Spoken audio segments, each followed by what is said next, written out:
Nupeng hall tiang kha Nupeng in pui hey ringot po hi amwan wam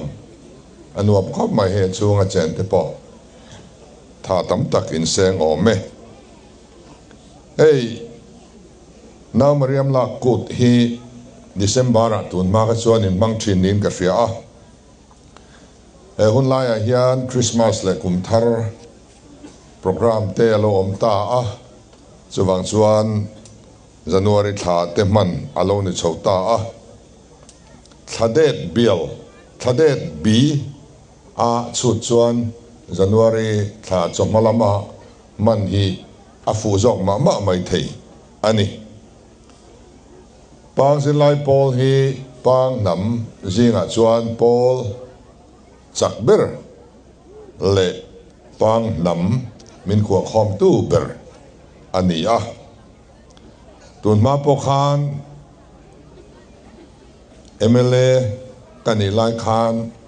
in thil ti na te po min ron soma kalo tel ve to thin ani pang nam trobul hi chiang taka soi har viau ria trong ai chuan kai nan trong atang khan ma trong enge mozat atela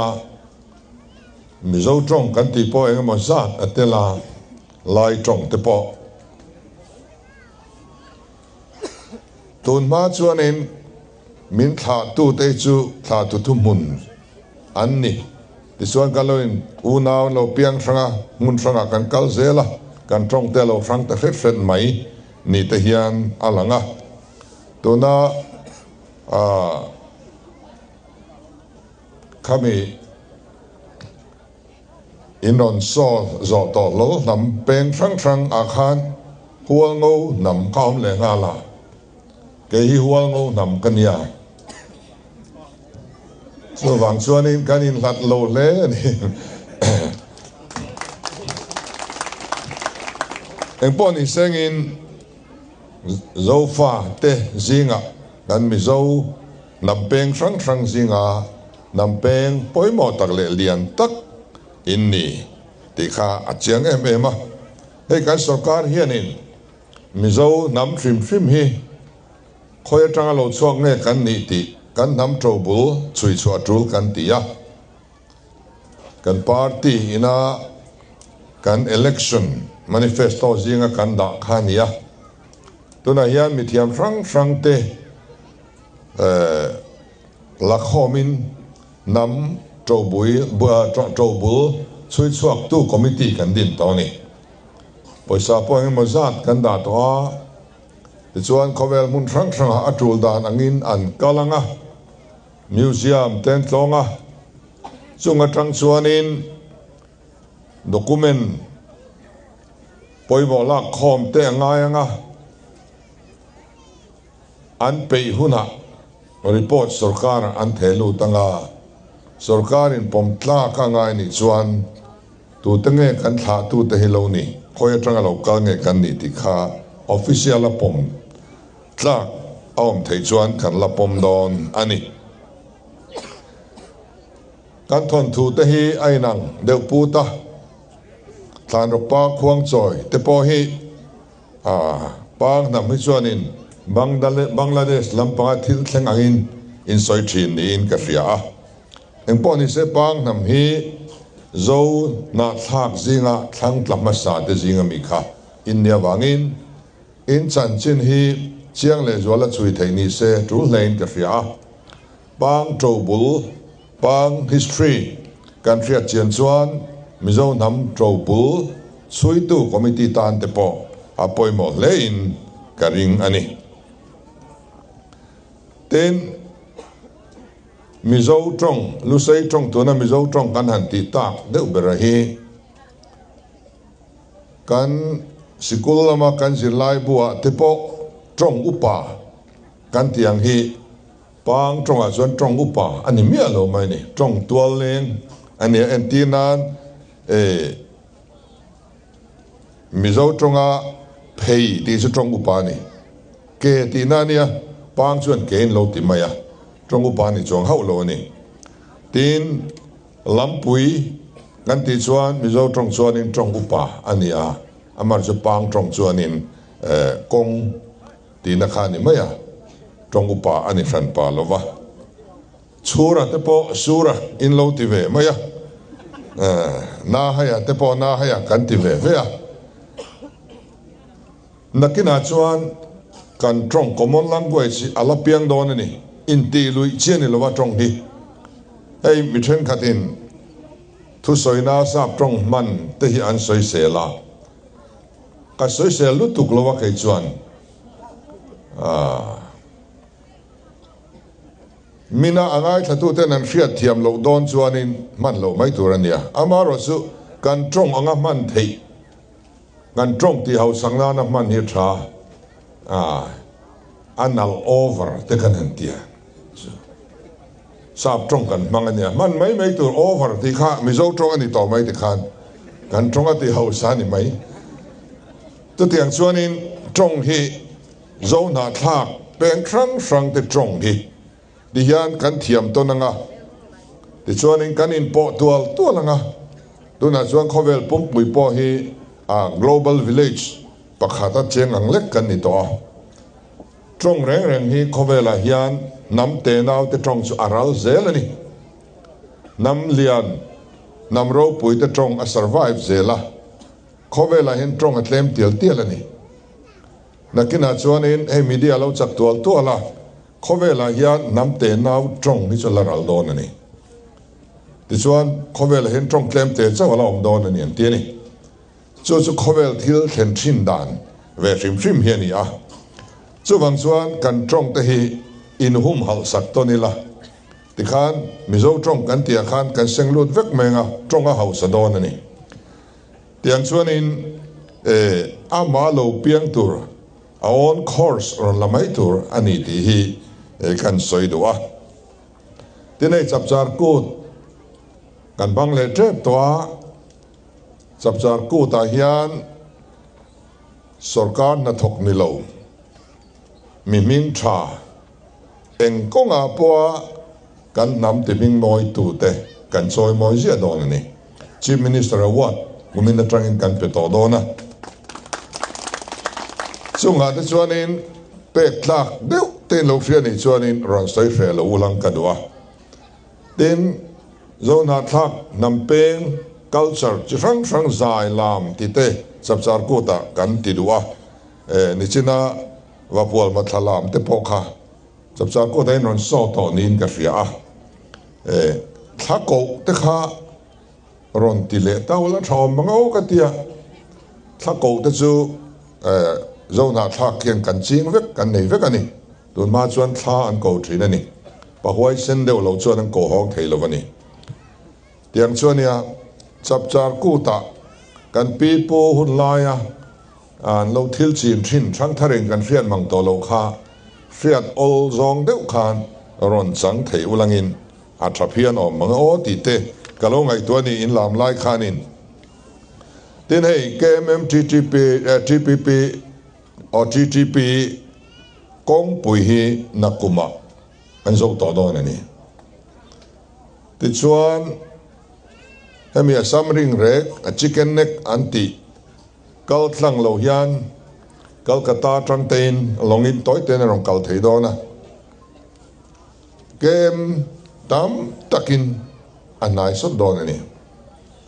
ti chuan Asia nan ti khim kho chak lam ram zong song tenena kanin kal pona kong pui tur alo ni don ta helai in buloka he kong ni tuna akal tlang ani a hei hian na sadakin helai area hi a develop don chuani KMM TTP road ina min hong dan tur hi lo zirlok angai kan tia hei rail kong alo lu ta kanin ringman lo ni kanin pei lo ni achan chu sarkar ma sa tena rail kong an lo buat saite rail station te kha engani rail kong satia kha ni ya kainin wall standard kan du sia wall standard kan dilamin petamai sia tin India rama railway service chakberle changkang ber chi Rajdhani te kal lo turang hai kha kan an dila min phal sak ngaya kar khana voi khat ania lichuan mania railway minister nen Delhi kaning koma kar khata voi ni min ti sak ro katia kadila he min ti sak le der to khatiang khan athaber ber amma kan lo hisab tel lo kha kan nei ta siani tison min nang ta phut maya he KMMTTP road po hian minon bara khailo na turin a impact study team kan din dai to report anon pay trip to in karinga chu chuan heng lai che vel angong dan tur economic culture assimilation thlengin ron kenglu thenia a chelam om dona a thalam om bok don ni mason naruangam pakhat ina min so son da sa theja chu infrastructure pakhatin min ngong theja chu sai ranga son a chiang ani Prime Minister in Sorel Kong Aron Hon Ma Sai Rang Le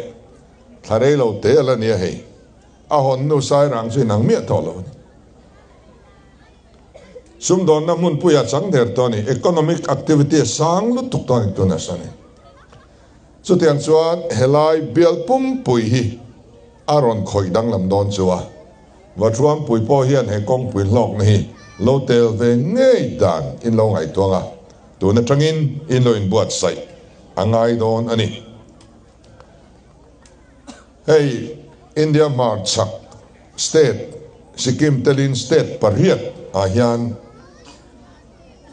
kong pui chung changa high level task force on economic corridor antia en kong pui lian zual India marchak pumpuya kong pui lian zual hemi chung chang ngai tu committee ahian a chairman kania state danga chief minister zong hi member ania tichuan kan donor minister ko member ani boka ta hian ka chair ani tichuan video conference mangin committee kan nei ho thina chuta po chuan KMMTTP road hi kan soina sat pol ani chutiang chuan ya wangin chim lama tang hian development alo thleng to do na kan in rin lo chuan min assimilate tu ani theya namdang chang kang jok te sum don na mai ania keini akal kong ringot kan nia helai kan thlai thar kan eng kim mai te khang te an lei chuan si lo chuan asuma khakanip te lo lu ve si lo chuan om zia nei don lo kong sira workshop lo siam te thing pui dor lo siam mai te kha le kha kan chan ani chuan adik don lova chuwang chuan thei top lo chua tur ani eva thuam pui hi chimlama khopoi mo tak ania ko than te poin an ngai poi mo missionary te poin kan chung kwa tang te po hian kan tunu local ve alo om ve to ni helai muna hianin chuwang chuan zoi in tuna tanga kan ti ma son po atula Mizoram Sarkar chuan volleyball court siam na tur kan peto chuwa ten PCC flooring field number 1 atanga ARO office in car mi PCC flooring tin na tur kan peto bok chuwa tin pavilion sang na tur kan peto bok chuani internet athalo le ti kan fia nikum Zirlai ni Soma Khan Delhi BSNL ho to pa and chief managing director Robert Jenavi hian minon koma chu ta chuan engtin nge Mizoram hian internet thazok aom theyang ti minon soi puya khotina hian optic fiber drop in nei vek ni seng kan tia ten 4G tower tamzok nei dan kong te kan soi du na malak mek ania chu chuan heng lai po alaron thlen be hun anei do na eng po ni se tu na kan har san na hi kan internet provider te po kalo kowanga kalo soi puyanga ti ran thei dan om nge om lo ti te chu kan ron bo zui don ani ten pang hostel aizola nei kan dua hey kan thian dang ten an nei deuh vek to a mara girls hostel tur chu man ni loka ka hong he nge aizola zotlanga tin delia po khwan an sameka chu chu an sak zo chuan kan hong le dona tin bom ten an nei to brew dan hianin tan thila khwan kan samek boka dona chuan pang hi amabak anita ei kan Zirlai Pawl tu tenen kan soi ho thina amun tourism mu phot ang kan tiani amun tur kan song mu phot mai selangin ram all at thona pek tur sarkarin kan nei to lawa ai zola lei ngai turania chuwang chuan hostel sakna tur ram all in ran zong zelanga in mu huna kan en howanga ti chuan kan sum nei andai nge dai lo te kan ngai tuanga ti chuan amun tur kan lei fel phot anga chuminua asak na chu kan da chun zom le mayanga amun nei phot angai ni ten RD block in veile ti kan fia RD block hi keni point kan veya kan du dan taka chuan MLA constituency khat zel hi RD block in omse kan du ni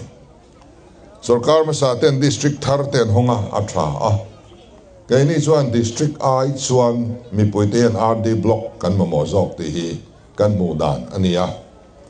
amaro chu kan tun din muna ai kum ni zau kan la sarkar ania ti mai thei din muna kan na ding lowa kan tram top don lama ti hian kan ti thenge mo kan sum din bun enin kan han ti zelanga ta chuan om na om deuh nia fiata mi puina an sor theina tur lai le ma son na kai rual theidan tur ber chumi muna chuan da tum anianga ma ni loka kan candidate in lo vote du si lo pai tha RD block min dil le chiam box ya ten bazar sette kan indila ko lai hian nge om dong ka revelova bazar set sangna turi chu cheng noi somvel kanun pedon chu nia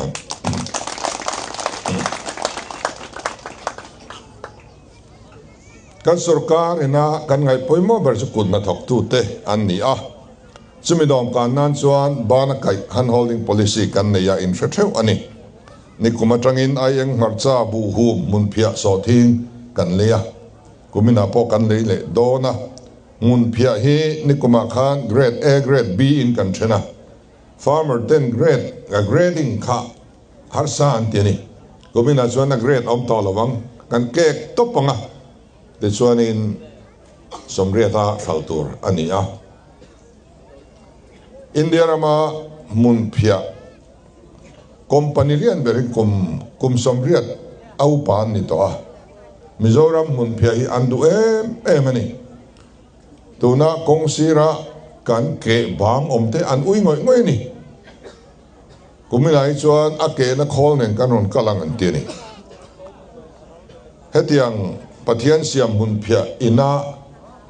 adai lowangin India ram mo hi plastic mangin mun phia an siama asiam tu kha mi company thau khan nia chu wang chuan hemi natural broomstick kan ti hi a thabbera Mizoram thar choice ava in anni company po khan en le zo thei lu tuk mai dona tiang chuan kan buai lo tual dona ai enga te marcha te kan buai lo va bu hum po November thla tang khan kan le tran le der to hey so thing pe chu kan le na se ema in fria thale February ni atangkian so thing le kan ron tran le dona ni enga tinge so thing red kan siam kan ti chuan kum tira so thing mun kan va lain lo kan tho lain chem kan ta riam lain a market kan feturani a red kan feturani thil zor re chu na red an feve kan kong sira dor te dak te point an thil zor red an feve ka kaini sarkar ma sahuna kumtam taksung kan so thing zor red kan khreng reng lo a leitu turvai ka kan zo phot angai ni ka so thing eng za man nge kan le tia ti chuan an nin in thurala atira re sang de win an ron tia kan an chau sup supa kong sira bek kan an muta trolo hong dona fura lo thleng dona troi mai don ti kan fria a market om lo a re ta chian ron ti le tlom te win kan nam liam zia mit tui ta chung in tlom te win kan fal thina khamia bonan khan he policy kalphung thar ti te budgeta DRH da ti te kumsomli vel ke point kalova vai puito ania a thei ti kan fria kan sarkar kumatangin kan leitran ngal reng ani ti chuanin tuna chon a red fresa vekin kan kalta a red fresa poi mo khomaya mana khan mau an chin tira mau muna mau an chin tira ma mit VCP chuanin mau muna mau min chin tira a thaw huna eng zong e kan thawng o ti hen tia thil hi a chiang turani enga tinge a red kan siam ke ni hian thai chi frang frang enga tinge red kan siam kan ti chuan kun na thok tu ten a red fresa in kum tira tangin na thok sela sarkar red ayat to le du an mu chuan fal ro se sarkar ka a chet ve ngai lo ni mai a le ngai lo ni mai amaro kum chiat kum lo oma kum khara ro ro po a chiat thla lo oma sarkar red anga leidu anom lo pianga atlom theyang bera po sarkar reta kan farmer ten englai po an thal theinan a minimum rate kan siamani nikoma khan zpm hi sarkar talowilang so thing thalna kan femia lawang kan fiat poina manatlom khopang cheng som velin thalna kan bongemo chuti chau chuni amaro chu cheng somnga kan tia min cheng soma a thal chuan somli dang kan pek bel maya somnia thal chuan somni dang kha som thum dang kan pek bel maya ke si khata khan cheng somnga kan sa va in kan tel ta vek ani are chiat kum kha om thei to lo re khatia sarkar kan tran tlat chuan min so thing an du chuan sarkar ren ai to wan le atul hun a thleng don ta chuan kan van nei ni lo thleng don ani tuna hianin ginger capital of India puan kan nia maniloka niti ayok bot sain Delhi meeting lian kan zuk nei ni niti ayok ka chuan prime minister chera ma se chu mini chuan ani chu local lova Dr. VK Pawl anen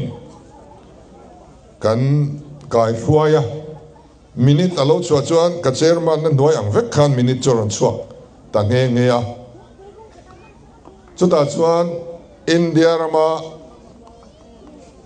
sarkar ministry frang franga sarkar mi poimo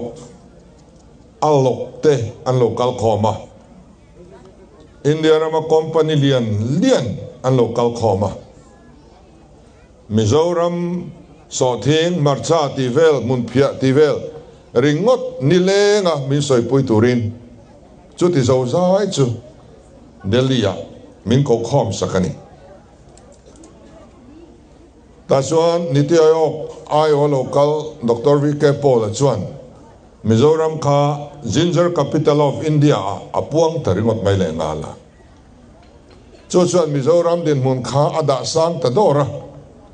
India mi pui re en so thing ti soi ni chuanin Mizoram ti kha an mit tha alum ngau zel to don ani chutiang khop chuanin he sarkar hen kod na thok tu te angai bena kan so thing market sarkar en ala zong ngai lo hrimatun ma khan to na chuan del hitlanga so thing marcha kan boy pui loi to na mai ni India sarkar lai pui te ne adang lam ta le ni chu wang chuan he kan han holding policy noya hianin success story lo thin na hi kan hun em maya kan khua a omachina kumza chuanga upa kan ni to kumin ang thuka kan khua poisa alu nema omlo ten tia kumin ang thuka ko ran tholom atab alom lo ten tia chu tiang chuanin mi an hima sumtam tak alu ta a ten kuwa smuggling te kan han ti topa mania reng dila kuwa kut kan zung mana reng dila ringot khan reng dil khokhata ringot khan kuwa atranga an le chwa kha cheng noi sang khat alo chuang ni khopa khata ringot ti chuan nuai somli leite an lo oma ten nuai som pariat chin lalut kha chungkwa som panga anom bokani kan han that pui tak zia chu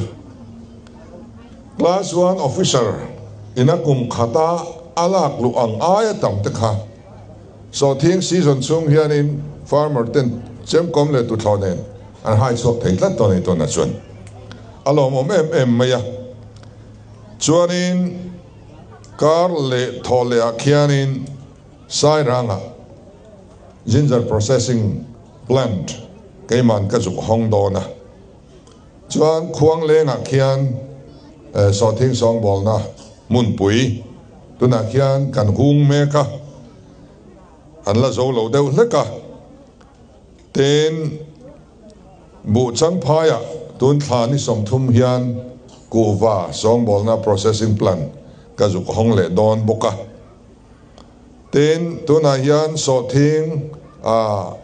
Lakkhom na secondary collection center somruk patni kan ya heta yan so thing zai lem na le atiro na slicing and drying machine hi athoning kan perfect don bokani tin chief ministers ani theret chief ministers rubber mission kan siama chu kan kalpui mup boka tai sumtam tak kan da to rubber hi thae me mani heng lai te po athave the ni chuan a society te in lo in dinanga ta chuan a rolling machine te po tuna hianin za kan le don a thloning kan pe don chu ni amun puyom na piang in man trom turin rubber atang ringot po hianin kan kang ok don ti kha afiata tuna hian heng te kan han soi atang khanin enge ni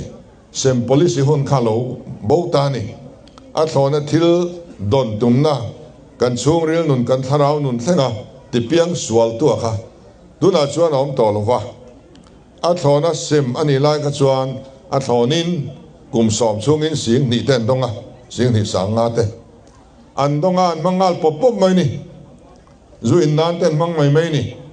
chung ko poi mo pon mang tak lo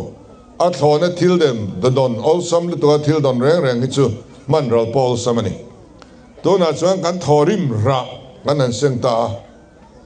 chung ko ma mo chat tu na hian min an mang to poi sam man kan thiam phani kan ri ru adik pha ta ni ha taka kan lak lu reng chu trul lova kan khoril ral mai ta lo reng a hei ni ngot po hi thil hu tak ni in alanga ten helaya chamdur kan neya chamdur project hi pui taka kalpui kan duani helai hi kan check in tur mizoram check in tur atling thei di kan fria helai ram thatak mai man tangkai tak lowa om reng hi kan agriculture minister ten an vei khop maya hei po hi kan laron ma chawanga helai mun poimo tak ani don ani ten education bang mi pui zong te tran la le zual turin ka cha du chuni education ni poimo em maya sikola thalo jeti tu kanin dai lo chuti khati tin chuan lami siam don chuan lam tu chu atam khopang sarkar mo phurna sarkar ina alen lo awanga har san nain to po om thawang kapom tho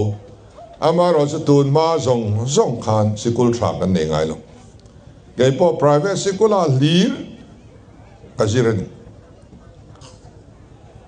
primary sikul a phaichon ziti tu pakhat chau kan nei chu ti lai chuan Paul thum exam turian exam center omna khuwa zanriakin kan pan thin ani khotina Paul thum Paul exam thailo re sikul khan tran hun le ban hun po nei lo ziti tu local hun kan tran hun ni mai college po night college a kal tak man lovin kan pal thlangani khati hun laia mi kha English medium at suak pakhat ma kanom lo English medium aom ti po kan thelo kan kal phak na education traum vena om chun chu silong kha ni maya chu po chu mitlem ten kal phak ni ma se khati hun lai khan competition exam mizo te hian ma kan thruai ni India ram khopuya reng han kalila mizo officer lian alo om de uzelani tuna chuan English medium nen sikul try and game kan nia competition exam kan tling thei to lo re hey IPS a phei chuanin kum som thum le pathum sum tu ma tling kanom to lo mizoram atangin so wangson facility lam hian i lo mishing in tumru na kan nei chuan kan thei ni kan tling thei ni kan IAS officer kan IPS officer kan central service officer kalma saho zong kha sikul chhechua vekan ma se an tling thei voina kan tling thei to lo kan in tha da ni kan that chia ni chu wang chuan in trang ro ka ti du chewa trang ro kan pang zirlai roi tu te po trang hle ro zir na hi ngai poi mong u tuna hian MCS te MPS te Mizorama service strang a te niam dewa te po pang nula le tlangwal kha an tling ve chur mai ulang chuan in kang zot mayang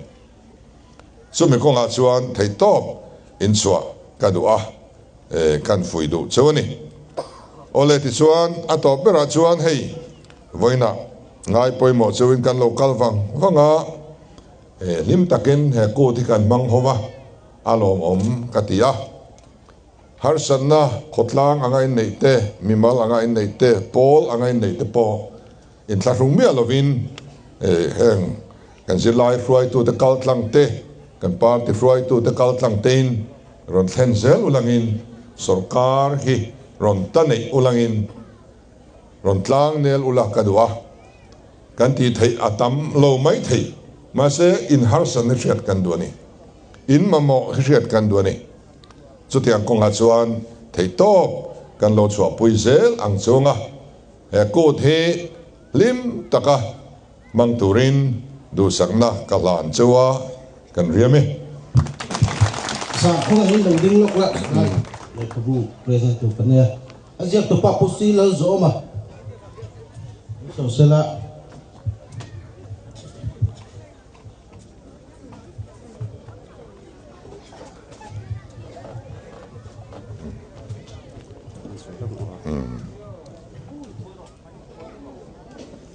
Chairman le voina pang Zirlai Pawl general headquarters conference na kan kholian kan chief minister Lalduhawma amma sang chunga dom thu ka soya pang Zirlai Pawl voina hun mang to ran ka zong te BJP ni che bai ka bu fek chu te kha kan soi masa ni se hei pang ko thiam ti ka se ka hei pang thon thu du lian chonga pang thon thu ti na ne pang cái mà này pang trong á này cũng chuông phát sẽ tiền là con sấy số lòng rồi thì sáng thì xong thì bạc khan thì thế này cũng mất sao rồi khi pang phô thiềm đi cái gì cả tụi nó pang nắm nền phung thì sáng thì xong thì pang anh cùng July này ngã than cái release này thì hay thì anh này pang phô thiềm thôn thú chuông ai ăn pang trong thôn thú thì răng xong thum bạc đâu mà hết ta cái miệng hậu quay atam zo ngol ni lian san tawa hay pang nam tan rau tu tak nin kan ngaya te hi kan kho lian hen nim don sak sala chang ai đây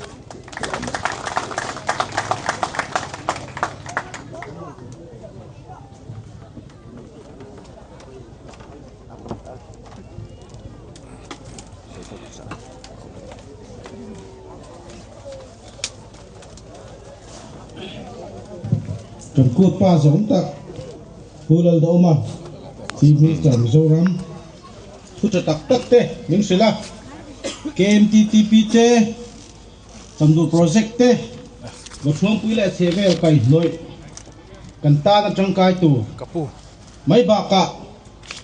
Mizoram tan Mizoram tan hil tam tak ning soi saka hun chep takara pang nam min ngai poimo awanga kutpa alo ni the wangin achunga kan lom le ni